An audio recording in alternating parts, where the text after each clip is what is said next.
Cookery சேனலை பார்த்து யார் வேணாலும் சமையல் பண்ணலாம். ஆனா சுவையான சமையல் பண்றது எப்படி? நான் இதயம் நல்லெண்ணெயில சமையல் பண்றேன். ஆஹா ஓஹோன்னு பாராட்டுறாங்க. நீங்களும் இதயம் நல்லெண்ணெயில சமையல் பண்ணுங்க, பாராட்ட வாங்குங்க. தினம் தோறும் வாங்குவே இதயம் இதயம். மூத்த தலைவராக முன்னாள் சட்டமன்ற உறுப்பினராக இருக்கக்கூடிய அண்ணன் சோழன் பழனிசாமி அவர்கள் ஒரு சின்ன சாலை விபத்தில் காயம் பெற்று மருத்துவமனையில் இருக்கிறாங்க. அவர்களை சந்திப்பதற்காக இன்று மதுரையில் வந்து பார்த்துட்டு என்னோட மாவட்ட தலைவர்கள் நம்முடைய தொண்டர்கள் எல்லாம் இருக்கிறாங்க. பார்த்துவிட்டு மறுபடியும் சென்னைக்கு போகிறாங்கன்னா மற்றபடி எதுவும் லோக்கல் கட்சி நிகழ்ச்சி எதுவும் இல்லை. நேரடியாக கேள்வி கேளுங்க, பதில் சொல்கிறேன். இந்த ஓபிஎஸ் அவர்களும் டிடி அவர்களும் வந்துட்டு நீங்கள் தான் கூட்டணி கலைச்சிங்க, வெளியே போயிருக்காங்க. திரும்ப வந்து டிடி மறுபடி கேள்வி கேளுங்க ராஜா. ஓபிஎஸ் அவர்களும் இவங்களும் கூட்டணியிலேருந்து வெளியே போயிருக்காங்க. மீண்டும் அவர்களை இணைக்கிறதுக்கு நீங்கள் எதுவும் பேச்சுவார்த்தையா? உங்களுடைய தாட் என்ன சார்? திரும்ப அவங்களை இணைக்கணுன்ற ஒரு தாட் இருக்கா, இல்லை அது அவர்களுடைய முடிவு அப்படின்னு விட்டுறீங்களா? ஆனால் என்னை பொறுத்தவரை இரண்டு பேருமே என்டிஏ கூட்டணியில் இருக்க வேண்டும் என்பதை தொடர்ந்து நான் வலியுறுத்தி கொண்டிருக்கின்றேன். இரண்டு தலைவர்கள்ட்டையும் தொலைபேசியில் பேசுவதற்கு வாய்ப்பு கிடைக்கும் பொழுது நான் அதே தான் நான் சொல்கிறேன். ஆனால் டிடிவி அவர்கள்ட்ட குறிப்பான அதே கருத்தை நான் வலியுறுத்திக்கிட்டு இருக்கேன். முதல்ல இருந்து கொஞ்சம் பொறுத்திருப்போம். ஒரு முடிவு எடுத்திருக்கிறாங்க. எப்பொழுதுமே ஒரு முடிவெடுத்த பிறகு கொஞ்சம் காலம் கொடுத்தீங்கன்னா எல்லோருக்கும் அந்த டைம் வேணும் செட்டில் ஆகிறதுக்கு. ஏன்னா உடனடியாக ஒரு முடிவெடுத்த பிறகு அவர்களும் வருத்தத்தில் எடுத்திருப்பாங்க. அதனால் கொஞ்சம் பொறுத்திருப்போம், காலம் கனிந்து வரட்டும். அதுவரை எல்லோரும் எங்களுடைய முயற்சிகளை செய்து கொண்டே இருப்போம். அதாவது புதிய சர்ச்சையினால வந்து கிருஷ்ணசாமியும் ஜான் பாண்டியனும் வெளியே போகிற மாதிரி ஒரு சூழ்நிலை உருவாயிருக்கு. தொடர்ந்து என்டிஏலேருந்து வெளியே போகிற மாதிரி ஒரு சூழ்நிலை இருக்குது.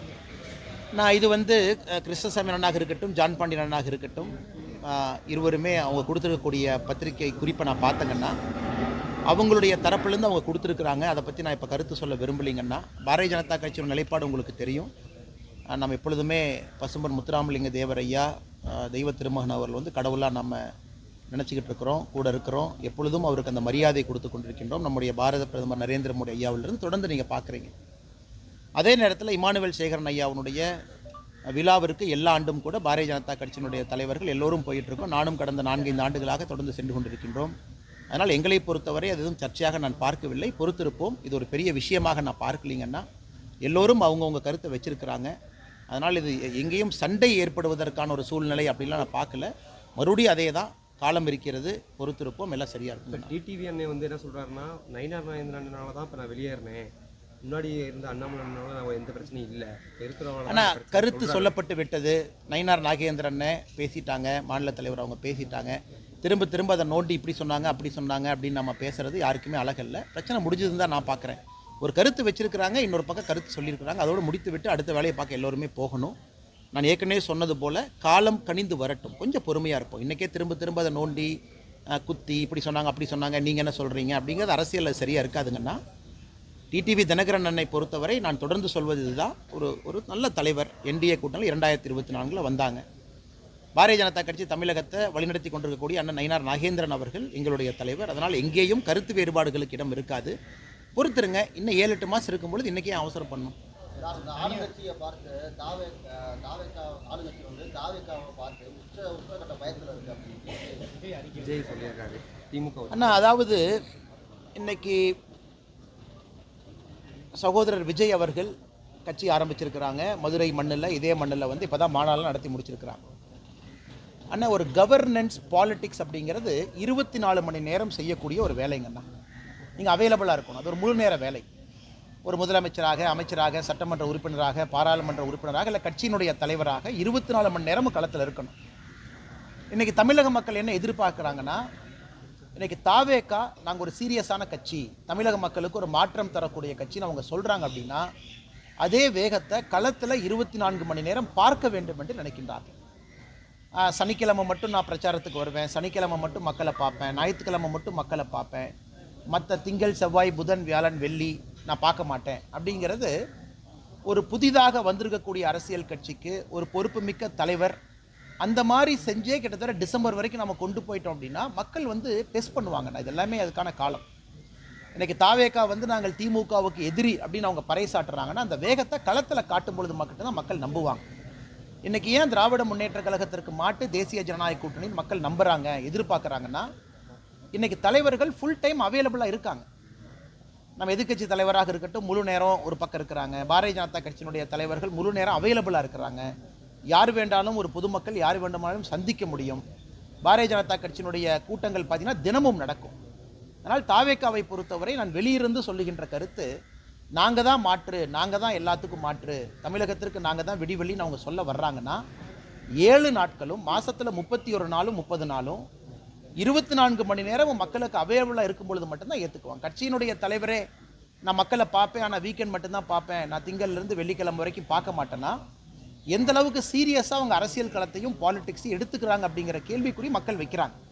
அதனால் அதையும் பத்திரிகை நண்பர்கள் நீங்கள் கேட்க வேண்டிய கடமையும் கேள்வியும் உங்களுக்கு இருக்குது. அதையும் நீங்கள் அந்த தலைவர்கள் களத்துக்கு வரும்போது கேட்பீங்கன்னு நான் நம்புகிறேன். ஆனால் காவல்துறையை பொறுத்தவரை ஏதோ இவங்க மட்டும் காக்கைக்கு பொன் குஞ்சு நல்ல குஞ்சு தன் குஞ்சுன்னு சொல்கிற மாதிரி காவல்துறை வந்து தாவேக்காவை மட்டும் மறுத்தாங்க. நாங்களும் யாத்திரை செய்திருக்கின்றோம், காவல்துறையை மறுத்தாங்க. பல இடத்துல நீதிமன்றத்துக்கு சென்று பர்மிஷன் வாங்கிட்டு வந்தோம். இது தமிழகத்தில் வழக்கமாக நடக்கிறது தான். காவல்துறையை பொறுத்தவரை எதிர்க்கட்சியாக இருக்கக்கூடிய எல்லோருக்குமே அந்த மறுப்பு சகஜமாக வருது. ஏன்னா காவல்துறை சில இடத்துல நியாயமான காரணம் இருக்குது, சில இடத்துல நியாயமில்லாத காரணம் இருக்குது. நம்ம காவல்துறையை குறை சொல்வதை விட்டு சரி காவல்துறை அனுமதி கொடுக்கலன்னா கோர்ட்டுக்கு போய் அனுமதி வாங்கலாமே, யார் வேண்டான்னு சொன்னது? அதனால் திரும்ப திரும்ப காவல்துறையில் யாரோ ஒரு அதிகாரி அனுமதி மறுத்தாங்க, அதனால் பாருங்கள் எங்களை பார்த்து பயந்துக்கிட்டாங்க. மக்கள் தாவேக்காவை பார்த்து ஆதரவு கொடுப்பது அல்லது திமுக தாவேக்காவை பார்த்து எப்போ பயப்படுவாங்கன்னா 24 மணி நேரம் களத்தில் இருக்கும் பொழுது மட்டும்தான் அந்த எழுச்சி வரும். அதனால் இன்றைக்கி காரணத்தை திருப்பி காவல்துறையின் மீது காரணத்தை வைப்பது, இவர்கள் மீது காரணத்தை வைப்பது, நான் ஒரு அரசியல் பார்வையாளனாக, நானும் ஒரு அரசியல்வாதியாக, நானும் இந்த நாட்டினுடைய குடிமகனாக நான் அதை ரசிக்கலிங்கண்ணா. களத்தில் அக்ரெசிவாக 24 ஹவர்ஸ் 7 நாள் இருங்க, 7 நாள் யாத்திரை பண்ணுங்கள். யார் வேண்டான்னு சொன்னது? காவல்துறை இங்கே அனுமதி கொடுக்கலையே, இன்னொரு அனுமதி இடத்துல வாங்குங்க. ஏன்னா இங்கே வர்ற மக்கள் என்ன வராமல் போயிடுவாங்களா? இங்கே நான் மக்களுக்கு ஒன்றும் நினைக்கிறேன், இங்கே காவல்துறை அனுமதி கொடுக்கல, சரி சேலஞ்ச் எடுத்துக்கங்க, 1/2 கிலோமீட்டர் தள்ளி வைங்க, மக்கள் அங்கே வரமாட்டாங்களா? இவ்வளோ தூரம் வந்த மக்கள் 1/2 கிலோமீட்டர் வந்து பார்க்க மாட்டாங்களா? அதனால் இதெல்லாமே ஒரு சாக்காகத்தான் நான் பார்க்குறேங்கன்னா, ஆக்டிவ் பாலிடிக்ஸ், சீரியஸ் பாலிடிக்ஸ் பண்ணுறவங்க முழு நேரம் களத்தில் இருக்கணும். அது மக்களுடைய அடிப்படை எதிர்பார்ப்பு. சார், தனியார் தொலைக்காட்சி நிகழ்ச்சியில் வந்து திமுக கூட்டணி தற்போது வலுவாக உள்ளது. வருங்காலங்களில் வந்து மக்கள் வந்து இதுவரைக்கும் எதிர்ப்பு தெரிவிக்கல, வருங்காலங்களில் வந்து இந்த எதிர்ப்பலையாக மாறும்போது நான் இப்போ அடிப்படை பிரச்சனை என்னன்னாங்கன்னா, ஆங்கிலத்தில் பேசக்கூடிய ஒரு இன்டர்வியூவை அதை தமிழில் மொழியாக்கம் செய்து அதை சொல்லும் பொழுது அந்த கருத்துக்கள் தவறாக வெளியே வருவது ஒரு வருத்தத்துக்குரிய விஷயங்கண்ணா. அது ரொம்ப துரதிருஷ்டவசமான விஷயம் கூட. காலையில் நான் சம்மந்தப்பட்ட நாளிதழுக்கு நான் அழைத்து பேசினேன், எடிட்டர் அவங்ககிட்ட பேசினேன், எல்லாத்தையுமே பேசினேன். அது சரி செய்வதாக கூட அவங்களும் முடிவெடுத்திருக்கின்றார்கள். காரணம் நம்ம ஆங்கிலத்தில் பேசும்பொழுது அது வரும். நம்ம சொன்ன கான்டெக்ஸ்ட் என்னன்னா, இன்றைக்கி அதை பற்றி நான் கவலைப்படலிங்கண்ணா. ஆன்டி இன்கும்பன்சிங்கிறது, அதாவது மக்களுடைய எதிர்ப்பு அலை என்பது நவம்பர் டிசம்பரில் நமக்கு தெரியணும். அதுதான் முக்கியம். ஏன்னா நீங்கள் எலெக்ஷனுக்கு ரொம்ப முன்னாடியே பீக் ஆகக்கூடாதுங்கண்ணா. மக்கள் எங்களுக்கு வந்துட்டாங்க, எல்லோரும் மாற்றம்னு சொல்லிட்டாங்க அப்படிங்கிறது பீக் ஆகக்கூடாதுங்கண்ணா. நீங்கள் அடிப்படையில் ஜனவரி பிப்ரவரியில் பீக் ஆகும்பொழுது தான் ஓட்டு போடும் நேரம் வரைக்கும் அதை கொண்டு போக முடியும். அதனால் எதிர்ப்பலை இன்றைக்கி இருக்குது, எதிர்ப்பலை இன்றைக்கி இல்லை, நமக்கு தேவையில்லாத பேச்சு. ஏன்னா இன்றைக்கி அரசியல் இதே என்ன ஆரம்பிக்கலை. நவம்பர் டிசம்பரில் எதிர்ப்பலையை நாம் பார்க்க வேண்டும் என்பது தான் என்னுடைய கருத்து. வித்தியாசமாக நாம் பார்க்கணும், கூட்டம் கூடணும், பெரிய பெரிய மாநாடு எதிர்க்கட்சிகள் போடும்பொழுது மக்கள் ஆர்வமாக வந்து பங்கேற்கணும். அதுதான் அரசியல் மாற்றத்திற்கான அறிகுறி. அது நவம்பர் டிசம்பருக்கு முன்பு நடக்க வேண்டிய அவசியம் நமக்கு இல்லை. அது நவம்பர் டிசம்பரில் நடக்கும். அதை நோக்கி தான் எல்லாரும் பயணம் பண்ணுறாங்க. ஒரு யாத்திரை நடத்துகிறாங்க, அனைத்து இந்திய அண்ணா திராவிட முன்னேற்ற கழகம் அதை நோக்கி போகிறாங்க. பாரதிய ஜனதா கட்சியினுடைய பூத் கமிட்டி கூட்டங்கள் முடிந்து மண்டல மாநாடு அதை நோக்கி நம்ம போகிறோம். நம்முடைய கூட்டணி கட்சி நண்பர்கள் எல்லோரும் நவம்பர் டிசம்பர் ஜனவரி நோக்கி போகிறாங்க. அண்ணன் ஜான் பாண்டியன் அவர்கள் சமீபத்தில் திண்டுக்கல் ஒரு மாநாடு நடத்தியிருக்காங்க, அதை நோக்கி போகிறாங்க. அதனால் எனக்கு விசிபிளாக கேட்டிங்கன்னா, நவம்பர் டிசம்பரில் பெரும் பொதுக்கூட்டங்களில் சாதாரணமான பொதுமக்கள் கட்சி தொண்டர்களை தாண்டி ஆர்வமாக பங்கேற்க ஆரம்பிக்கும் பொழுது அரசியல் மாற்றத்துக்கான அறிகுறி தெரியும்.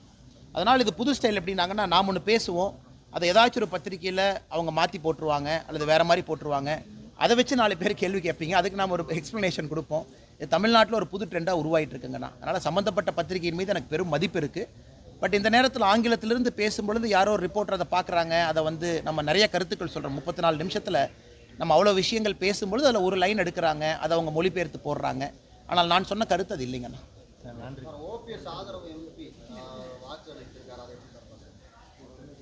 என்ன வாக்களிச்சிருக்காங்கண்ணா? ஆமாங்கண்ணா. அண்ணா அண்ணா அண்ணா அண்ணா அது வந்து எதிர்பார்த்தது தானுங்கண்ணா. அது எதிர்பார்த்தது தானே. அதில் வந்து முதல்ல அவங்க ஆதரவு கொடுத்தது தான், அண்ணன் வரவேற்றது தான். இன்றைக்கி என்டிஏல இல்லை அப்படிங்கிறது இல்லைங்கன்னா, முதல்ல ஆதரவு கொடுத்தாங்க. ஒரு தமிழர் வருவதற்கான ஒரு பெரிய வாய்ப்பு.